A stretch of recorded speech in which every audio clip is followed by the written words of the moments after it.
नासिर रतोदरो में Sindh employees alliance सॾ ते सरकारी मुलाज़मनि ऐं उस्तादनि पारां पेंशन मां कटौती ख़िलाफ़ हड़ताल करे एहतजाजी मुज़ाहिरो कयो वियो। इन हवाले जा तफ़सील मालूम कयो त यूनिस सूबरो खां यूनिस छा तफ़सील आहिनि? जी बिल्कुल, रतोदरो में सप्ला सखर रीजन एम्प्लॉइज अलायंस जे सॾ ते सप्ला यूनिट गवर्नमेंट डिग्री कॉलेज रतोदरो लेब स्टाफ एसोसिएशन ऐं आपका पारां सरकारी मुलाज़मनि जी पेंशन ख़त्म करण ख़िलाफ़ एहतजाजी मुज़ाहिरो करे पेंशन ते दाड़ो नामंजूर मुआशी कतल आम नामंजूर जारी आहे, जारी रहंदी जंग असांजी जारी रहंदी जा नारा हयां।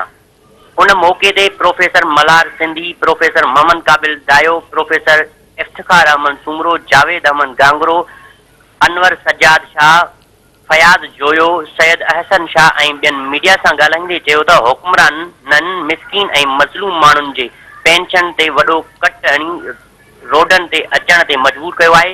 एहतजाज ऐं इदारनि जी तालाबंदी करण लाइ बि मजबूर कयो आहे। करप्ट हुक्मरान अरबन जी करप्शन में मुलविज़ आहिनि, पंहिंजूं पगारूं लखें रुपया वधाइनि था, पर मुलाज़मनि जे पेंशन ते बि दाड़ा हणनि था। अॻवाननि वधीक चयो त पेंशन खे आइनी तौर तहफ़ुज़ हासिल आहे। कंहिं बि सूरत में कंहिंखे बि को अख़्तियार नाहे त पेंशन ख़त्म करे सघनि।